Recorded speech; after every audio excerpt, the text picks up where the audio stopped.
Antes de la llegada de los musulmanes, Vasconia estaba formada por el País Vasco, Navarra, parte de La Rioja y el Alto Aragón, siendo Pamplona el único núcleo urbano que además contaba también con un obispo. Este territorio no estaba integrado en ningún reino, pero tenía influencias tanto de los francos como de los visigodos.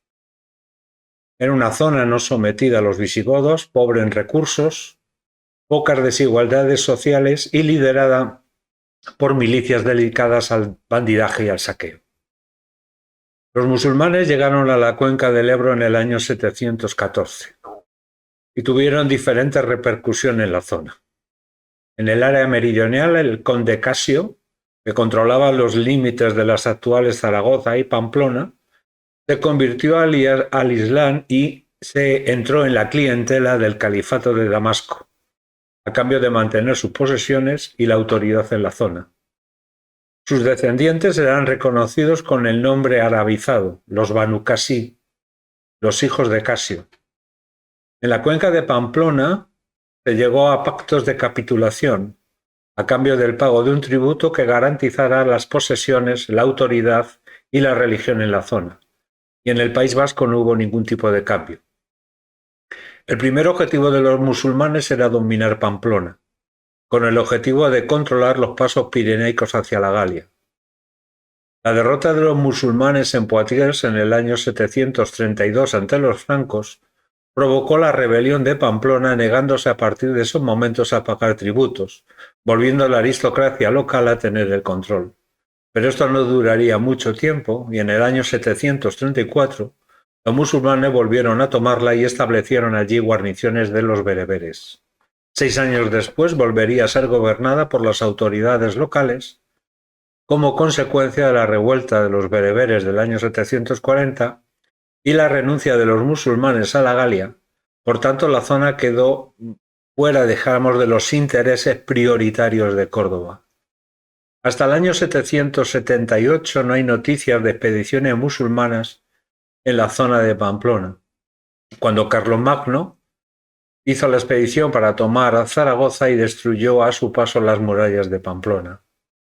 La derrota de Roncesvalles tuvo sus consecuencias en la zona.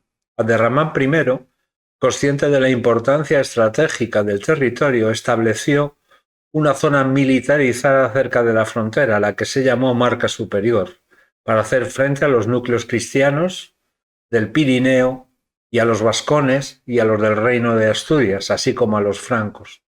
Debido a su alejamiento de Córdoba, este territorio, y también debido a las relaciones que tenían con los francos, se convirtió en un territorio apto para las revueltas y las conjuras en busca de una mayor autonomía. En el año 781, Abderramán I aseguró la frontera.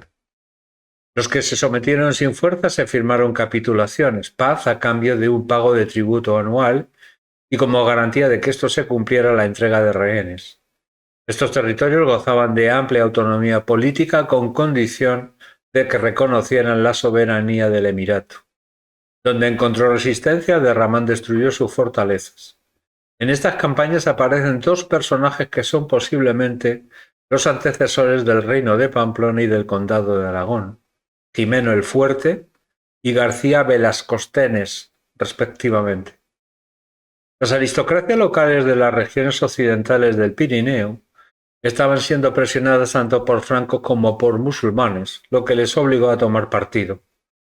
Los íñigos de Pamplona con los Banu Qasi, que eran aliados del emirato, y los Velasco con los francos. El linaje muebladí más importante de la Marca Superior eran los Banu Qasi, los hijos de Casio, que tenían el control sobre las tierras entre Tarazona, Borja y Alagón, el noroeste de Zaragoza y también por La Rioja. Los Banu Qasi eran leales a Córdoba, tanto al emir que lo fundó, a Abderramán I, como a sus sucesores Isán I y Alacán I en sus primeros años. No se sumarían a las revueltas como vimos en vídeos anteriores y por eso fueron recompensados con unas mayores cotas de poder en la zona. En el año 798 vemos a Mutarrif de los Banu Qasi nombrado gobernador de Pamplona. pero al año siguiente fue asesinado por los partidarios de Velasco, que eran partidarios de la influencia franca en la zona, y la gobernación de Pamplona pasó a sus manos hasta el año 803.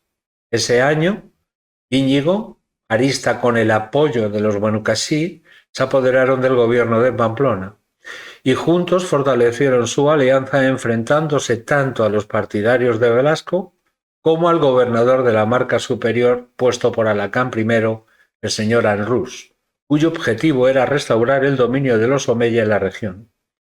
Anrús logró su misión y llegó hasta Pamplona. La consecuencia de ello es que en el año 806 los pamploneses pidieron la protección de los francos, que estos estaban como locos por expandirse por la península.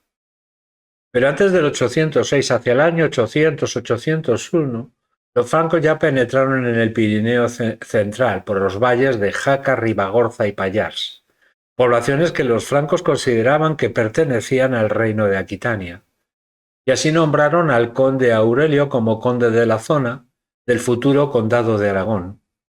Los pobladores cristianos de la zona aceptaron, dijéramos, a regañadientes la imposición del conde Aureolo. En el año 809, a la muerte de Aureolo, se dividió la población en dos bandos, los profrancos, los que querían seguir dependiendo del imperio carolingio, y aquellos que querían independizarse de la obediencia de los francos. Se impusieron los primeros y consiguieron que Carlomagno nombrara a uno de los suyos, Aznar I Galíndez, como nuevo conde. Aznar I recuperó para los francos los territorios que había ocupado Anrús, pero su gobierno podemos definirlo como muy precario. Siempre tuvo una fuerte oposición del grupo independentista y en el año 820 fue expulsado por su yerno García Galíndez el Malo, con apoyo de Íñigo Arista de Pamplona y con un acuerdo con los Benucasí. Se estableció una alianza matrimonial entre el condado de Aragón y el futuro reino de Pamplona, donde García el Malo casó con una hija de Íñigo Arista, pero previamente tuvo que repudiar a su esposa Matrona y se declaró libre del vasallaje de los francos. Mientras tanto, Aznar I Galíndez, bajo la protección de los francos, se refugió en la Galia, y le nombraron conde de Urgel y Cerdaña para que preparara sus tropas para arrebatarle el trono a García Galíndez el Malo. Por su parte, en Pamplona, en el 812, Alacán I y Carlomagno firmaron una tregua en la Marca Superior. 4 años después, Alacán reanudó las hostilidades. En Pamplona, Velasco fue destituido del gobierno y sustituido por Íñigo Arista con el apoyo de los Benucasí. Los francos no pudieron ayudarle debido a que en esos momentos había revueltas en el sur de Aquitania. El gobierno de Íñigo Arista estuvo muy condicionado por los muladíes de los Benucasí y alternó momentos de colaboración con el emirato con otros bélicos apoyando la lucha de los muladíes por su independencia del emirato. En 1824 los francos enviaron una expedición para restablecer el control en Pamplona y volver a poner a los Velasco en el gobierno. Al mando de la expedición estaba el conde Franco Eblo y el vascón Aznar Sánchez. Entraron en Pamplona sin ningún tipo de resistencia, pero en el camino de regreso fueron derrotados en Roncesvalles, lo que se va a conocer como la Segunda Batalla de Roncesvalles, y los condes fueron capturados. Aznar Sánchez fue liberado por el parentesco que tenía con sus captores, pero el conde Eblo fue enviado a Córdoba como regalo y como muestra de obediencia. Allí moriría en el cautiverio cordobés. Los francos no volverían a intentar hacerse con Pamplona. Los dominios de Íñigo Arista iban desde Pamplona hasta Roncesvalles y por el este hasta Sangüesa. El suroeste de Navarra, la zona de Estella y el País Vasco estaban fuera de los límites de los dominios de Íñigo Arista. Como ocurrió en las primeras décadas de la existencia del Reino de Asturias, no se puede considerar tampoco a Pamplona como un reino, sino más bien como un señorío con una jefatura política al mando de Íñigo Arista. yugaristas se movían en un frágil equilibrio. De cara al exterior eran gobernadores sometidos a la autoridad de Córdoba y al pago de un tributo testimonial, y de cara al interior eran considerados como príncipes cristianos con símbolos asociados a la realeza, y su clero no aceptaba muy bien la relación con los musulmanes. Por tanto, a fecha 824 tenemos ya en el norte de la península 3 reinos cristianos que van a hacer frente al Emirato cordobés: el reino de Asturias, el condado de Aragón y el reino de Pamplona.